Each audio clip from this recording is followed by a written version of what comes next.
Family and fellow soldiers, I'm the Professor, and this is the Moment of Truth. Today's briefing can be filed under reasons why switching to the GOP isn't a viable option for us. You want to know why it's a bad idea to ban history books? Because you tend to forget little things like how the Confederacy got thoroughly wrecked during the Civil War. Just because someone denies getting knocked out in a street fight doesn't mean they didn't lose the fight. It just means they're too stupid to be honest about what happened. And that brings us to Mike Pence and moron DeSantis, who are both promising to bring back Confederate names to military bases like Fort Bragg, now named Fort Liberty. It seems the Republican Party has an informal competition going to see who can be the most stupid. By the way, Mike Pence isn't even from the South. He's from Indiana, the Midwest, and yet, as we saw with the white supremacists who laid siege to the Michigan State House in the U.S. Capitol, the Confederate flag is embraced by white racists in the North and the South because it represents heritage. Not Southern heritage, but white heritage. And everyone knows it. All DeSantis and Pence are doing is making it official. By the way, you shouldn't name military bases after traitors, but we all know it was about white primacy, not patriotism, which was why white Confederate Yankees like Joe Biden and others had no problem with the Confederate flag either. The U.S. government's primary mission is to perpetuate and protect white supremacy, so honoring traitors doesn't contradict that so long as the traitors were fighting against black people. And to think, the white media's been praising Mike Pence for the last 3 years because he stood up to Trump when it came to the 2020 election. The white media also praised Mike Pence for being mildly critical of Trump, and now he's showing everybody exactly why he did it, because he was planning to run for president all along. He announced his candidacy a couple of weeks ago, and it got about as much attention as you might have thought, which is none. So much for patriotism from the GOP, so much for love of country. It was always about race. It certainly wasn't about history. DeSantis banned all the history books in Florida.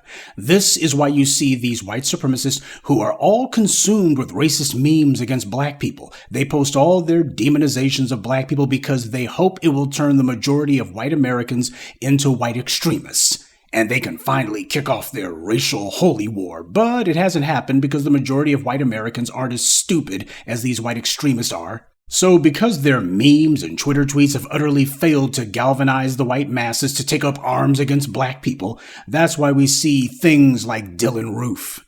These white supremacists think that if a few of them commit some act of mass killing against black people, then that will finally get the rest of the white population to leap to their feet, grab their guns, and, I guess, start killing black people too. See, this is what happens when you sit around with a bunch of other morons and all you do is pump each other's empty heads up with how right you think you are, and how everybody thinks exactly the same way you do. Why, they all agree with you, they're just too bashful to say it, but they're just waiting for somebody to step across that line, and the rest of them, they'll be right with you. You brainwash yourself into thinking you have support that you don't. And you convince yourself that your little narcissistic acts of violence are converting people to your cause, when in reality, it's making them oppose you. The white supremacist groups have wealthy white donors like Richard Mercer, William Regnery, Peter Thiel, and Harlan Crow, so they figure because they have these mega-rich millionaire and billionaires backing them, that means they run the world. And in the end, all they run is their mouths. By the way, there's a lesson in that for the black grassroots. We have a few lurkers, losers, and clowns. You see them in the comments sections. People who post nonsense videos basically claiming that our position is stronger than it really is. These are fools trying to live in a dream world, and they're surprised that nobody else wants to take refuge in their land of make-believe. My personal favorite is whenever you got these clowns saying, I don't never say no white supremacy. They ain't superior to me. They ain't supreme over me. They ain't supreme over nothing. Now, denying that we live in a world dominated by white supremacy may make you feel better about being oppressed, but it's not going to change your oppression. And the people who talk like that, they're usually the main ones who are in denial about the fact that we are in fact an oppressed people. Change, especially big changes, begins with a cold, clinical analysis of the situation. What is the problem and how severe is it? White supremacy is the problem. How severe is it? It pervades and dominates every major arena of human activity. So it is a supreme problem, an existential threat. Denying that white supremacy is sophisticated is another lie that certain people like to try to take refuge in. A system that has endured for over half a millennium and managed to consistently hit the reset button every time that we've had them on the ropes, that's not a dim-witted opponent. Our enemy is crafty and knows how to adapt skillfully to the point that a lot of us have convinced ourselves that they're not even doing it. Denial is how you sit on your hands in the face of danger. That's what a defeated people do. Denial is just another way of saying cope. People who want power don't live in denial, and they don't try to cope their way through life either. They make cold, clinical analyses of the forces that they're up against, and then take decisive action. A person in denial simply wants to feel better about a circumstance that they cannot or will not change. And what happens when people are stupid enough to follow folks who live their lives denying reality? Well, I'll tell you what won't happen. Anything good. A lot of people are in denial about the problem, and a lot of them are simply playing dumb. As Neely Fuller said, the white supremacists played dumb, and a lot of black folks played dumb right along with them. But the white supremacists know exactly what's going on. They have to in order to keep this putrid ethno-Ponzi scheme going. This is an enemy that's being allowed to operate because the majority of people in this society think they're getting something out of it. And to an extent, they're actually right. As a result, they will tell any lie, take any life, even their own children's, destroy any nation, even the one they live in order to keep the bubble of white supremacy from bursting. Keep the lie going a little bit longer. Keep the bubble inflated just a little longer. They are utterly dependent on it. The white media's tried to act as if DeSantis doesn't really mean all of this blatantly racist stuff that he's been saying and doing.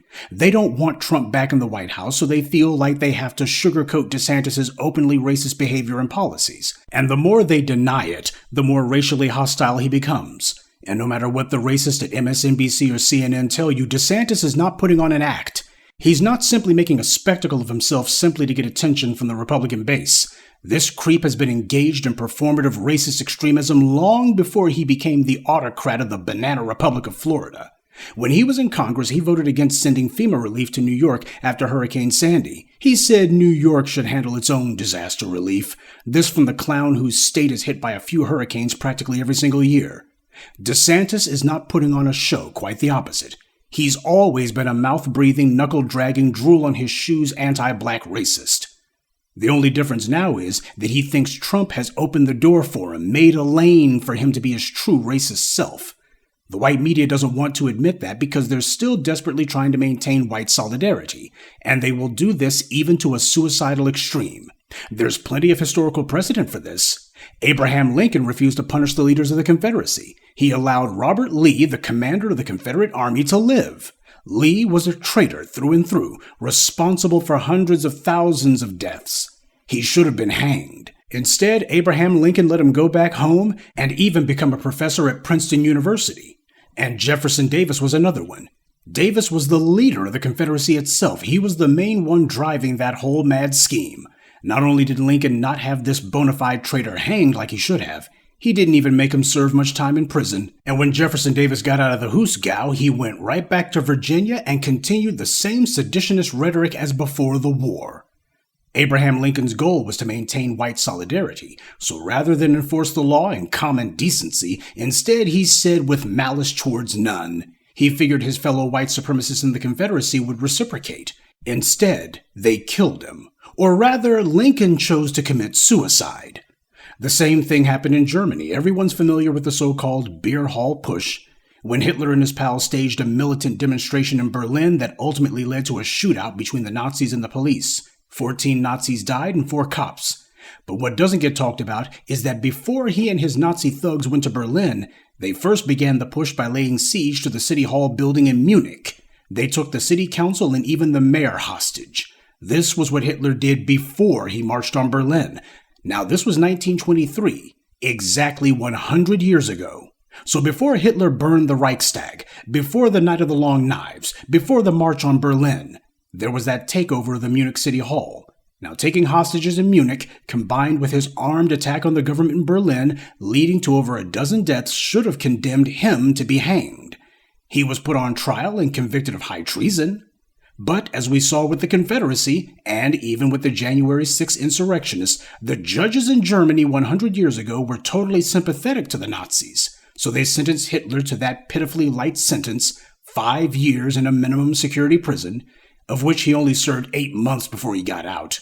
Now keep in mind, Hitler wasn't alone in that terrorist action. He had friends who participated in the push with him. Men with names you're probably familiar with: Heinrich Himmler, Wilhelm Frick, Julius Streicher, Rudolf Hess, and Hermann Göring. For those of you who might have slept through history class, let me remind you who these men were. Heinrich Himmler would go on to become head of the SS, and he also oversaw the administration of the concentration camps. Julius Streicher was one of the Nazis' chief propagandists. He started his career with anti-Semitic propaganda in a weekly newspaper called Der Stürmer. He began publishing his anti-Semitic hate tracts in 1923, the same year the beer hall push took place. Wilhelm Frick would go on to be Hitler's Minister of the Interior. Rudolf Hess was a close friend of Hitler, and when Hitler became Chancellor, his first move was to make Hess his deputy Führer. And as for Hermann Göring, he was the head of the Nazi Air Force, the Luftwaffe. So in 1923, you had what was the core of the Nazi high command, including Adolf Hitler himself, at a point where they didn't have any real power. And they had all committed various acts of terrorism and treason, no question. If the German government had merely enforced their own laws and had them executed, as was the punishment by law, at the very least, if they had had Adolf Hitler executed, how different would the 20th century have been? Had the German government merely sentenced these animals to life in prison, how different would the 20th century have been? Had they merely sentenced them to just 20 years in prison, which is the least you can do for a gang of thugs who just got through taking City Hall hostage and killing at least 4 cops during a violent shootout. A mere 20-year sentence in prison, which is actually a slap on the wrist for what they did. And yet, if the German government had given Hitler and his pals the sentence they deserved in the 1920s, there would have been no Nazi Party in the 1930s and no World War in the 1940s. All the Germans had to do was simply obey their own laws. But they couldn't do it. The double standard of white supremacy was simply too precious to them. White solidarity was too important to them. Cliven Bundy and his moonshine militia laid siege to a federal facility and then got into an armed standoff with the feds. None of them went to prison. The January 6th terrorists are getting slaps on the wrist, and we all know why. White supremacy is a death cult. They are terminally suicidal and pathologically murderous. And as I've shown you, they don't care who they kill, how many they kill, or even if they themselves die. This is the kind of evil we're up against. We can beat the bastards, but first we have to be honest about the enemy we're facing. And yet we have liars like DeSantis claiming that white children are being victimized by learning history. We're told all the time by these white right-wingers that they want to protect children's feelings. Well, on Twitter, I told you about Aiden Fucci, a teenager who 2 years ago stabbed a 13-year-old female classmate to death. He stabbed her 114 times. That's not murder. It's savagery. He was 14 years old when he committed this crime. Ron DeSantis was governor of Florida, you'll recall. He was so busy banning critical race theory in schools, which isn't even being taught in schools, and he was also banning history books and woke. The pretense was that it was necessary to save white children's feelings.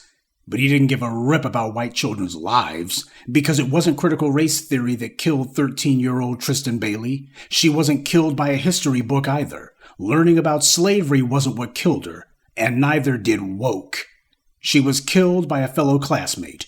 And if Governor Presidential Wannabe was more concerned about saving children from the real threats instead of trying to gin up the base with fake threats, then Tristan Bailey would still be alive. But then again, this is the same DeSantis who responded to the Parkland school massacre by saying teachers need to be armed. Because the best thing that we can do is give all these racist teachers in school guns. We cannot allow these phony victimhood narratives by the white right to continue.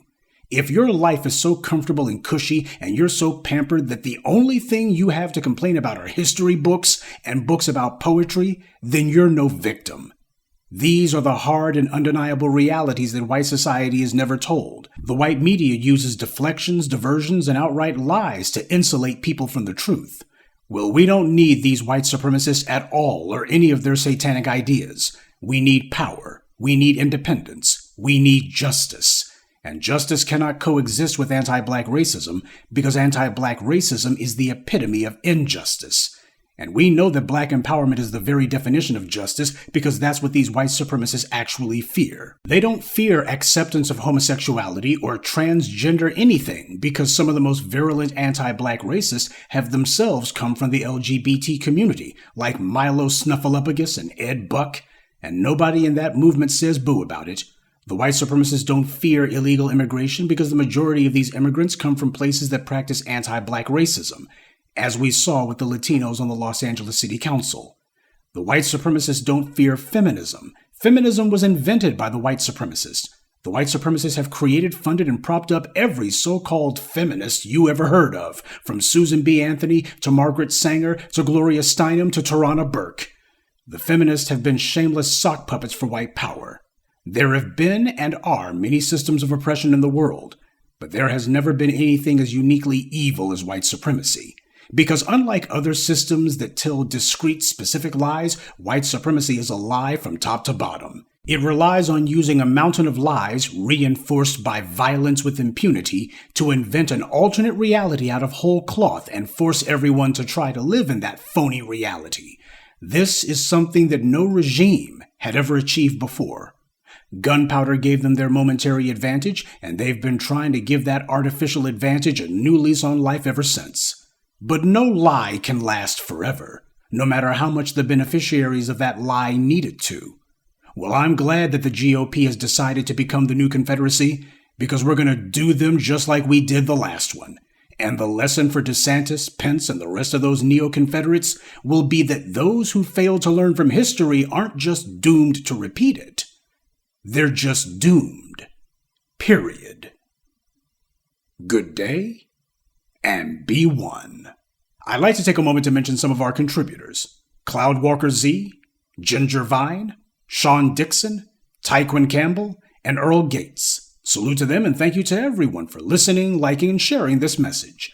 Black empowerment only exists because of you.